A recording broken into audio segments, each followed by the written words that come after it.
Welcome to Perfectville, your first place podcast for your Miami Dolphins, part of the Believe Network, presented by betonline.ag. Emergency podcast system has been deployed. Ladies and gentlemen, I am Sam Marcoux, and I usually talk about the two-time Hall of Famer and Dr. Christopher Cullen joining us on the show, but we have an actual doctor joining us today because if you watched what happened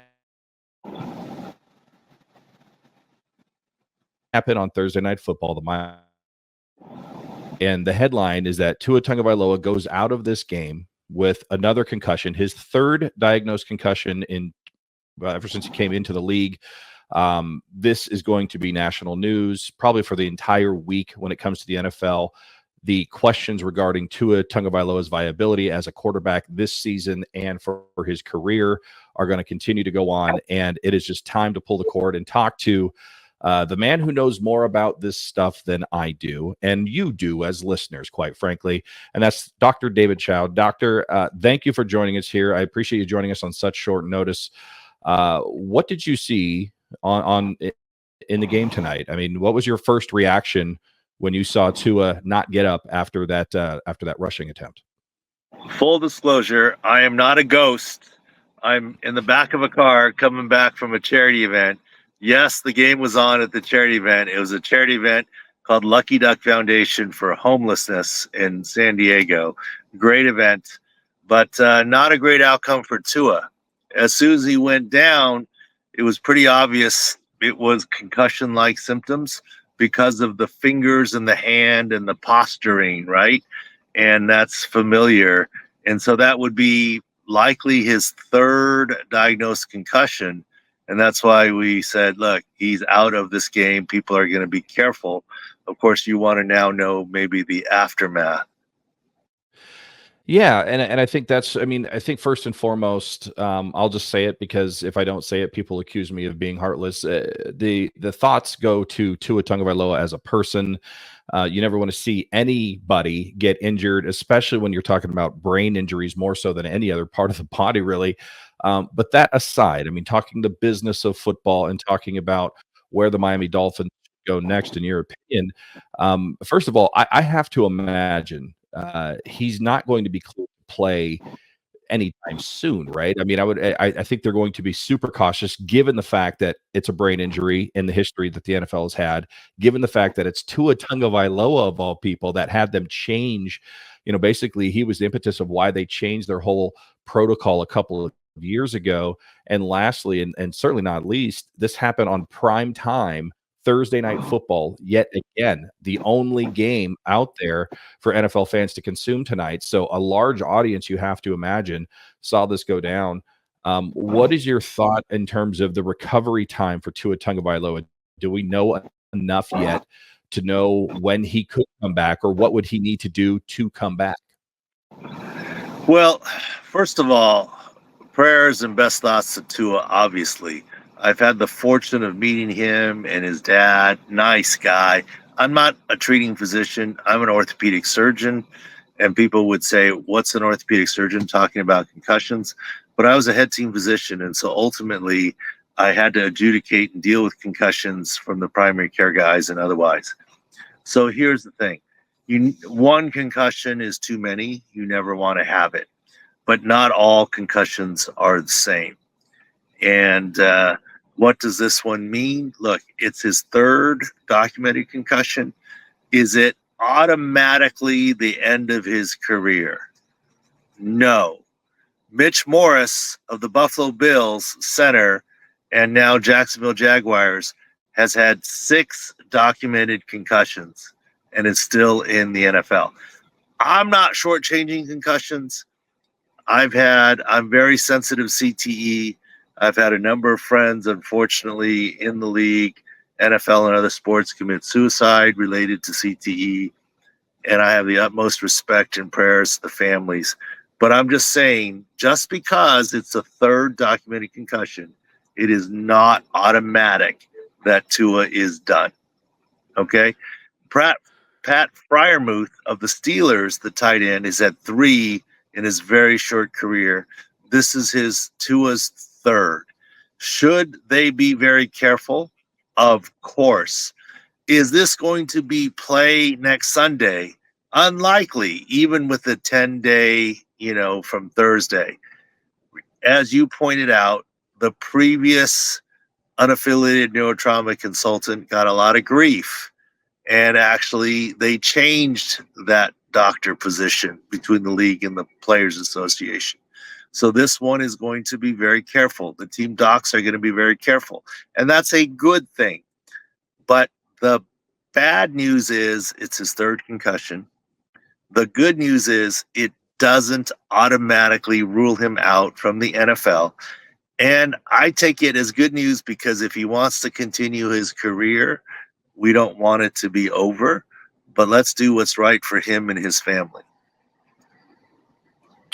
Yeah, and I think ultimately that's going to be the decision of Tua Tagovailoa and obviously medical professionals who would give it, their official opinion as to whether or not he can continue or not. To your point, not every concussion is the same, but you've also mentioned the fact that this is his third, and while it might not be a career ender or even a season ender, it does seem to me, and correct me if I'm wrong, that each time you get a concussion, you seem to be more susceptible to more concussions and maybe even less impact, or it's easier to have more concussions. I don't know if I'm saying that the right way. Is that true? Yeah. And if that's true, yeah. Go ahead. Well, look, this is why last year at Sports Injury Central, SICscore.com, we gave Tua a lower 6 score. We said coming off his 2022 concussions, another concussion is not going to be a 1-week absence. Fortunately, in 2023, he did not have another concussion. There was a lot of talk about judo, don't slam your head. But here we go, and unfortunately, it has happened again. And like I said, I hope he recovers quickly. I hope it's a non-issue. But I don't see him playing super quickly because doctors will rightfully be cautious with him. And no, the Guardian cap would not have prevented it. The helmets were never developed or introduced to prevent concussions. They were introduced to prevent skull fractures. They do a great job with that. And let's hope for the best. His symptoms go away. He has no neurocognitive defects going forward, and that there is the option to return to play. But this is not criticism of Tua, but this is why the NFL has done everything it can to protect quarterbacks. Feet first, slide, the whole deal. Now, you have to give the guy credit. He was a gamer. The team was down by a lot. He was trying to do what he could for the team. So people should praise that. But unfortunately now, here we go. This is why Dan Quinn doesn't want Jaden Daniels to run. This is why Lamar Jackson will not rush 16 times a game this whole season like he did in week 1. There is higher risk when you expose yourself by running the football. Yeah, it's interesting too with Tua because, the talk this entire offseason and into the early part of the regular season was really twofold. Number one, he'd lost some weight. He lost 14 pounds, he revealed, so that he could be more mobile and actually start to run with the ball a little bit more. It seemed like he felt that he was a little bit too stuck in the pocket last year, even though he had great success in doing so.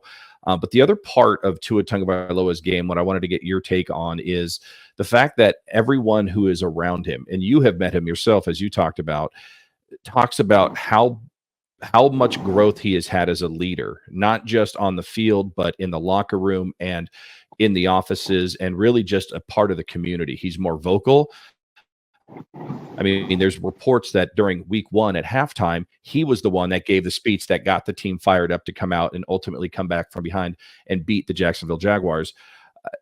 The psychological effect on the rest of the team, they see Tua on the field, they see him have to come out. He now has another concussion. He's going to be out for however long he's going to be out.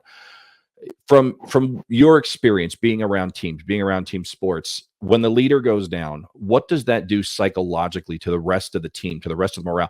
The rest of this game was like playing in the fog. You could see them. They were like, let's just get through this. We know the game is over. We don't care.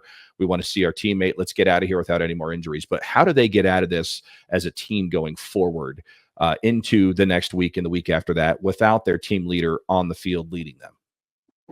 Well, it's tough, right? I mean, because here's what people forget. They're fantasy players, we have fantasy owners, but they're people, right? They're Yeah. people with parents, and the parents were in the locker room, apparently. It's a big deal. Let's hope for the best for Tua. But I always like to talk about the bright side. The bright side here is it's not automatically the end of his career. Like, football is not a contact sport. I always say this. It is a collision sport. And that's unfortunately the reality of what it is. And we hope the best for Tua. Let's let the symptoms clear. Let's let doctors clear him. And let's give Tua room to make his choice as to when or if he wants to come back. But I hope the door is not medically closed, and I expect it not to be closed. Now, if you want to say, what is the safest thing? Look, I've said this often. As I said, I'm an orthopedic surgeon. Often I've been in the locker room with a player, and they say, doctor, what's the best thing to do for my knee? Well, lose 100 pounds and quit playing football. Oh, no, that's not what I'm talking about. Okay, I want to keep playing. If you want to know what's the best thing for Tua in his brain, quit playing football, period.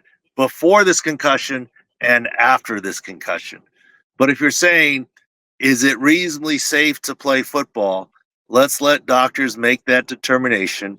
I leave hope open that it can be, but I leave Tua and his family the choice as to what he wants to do.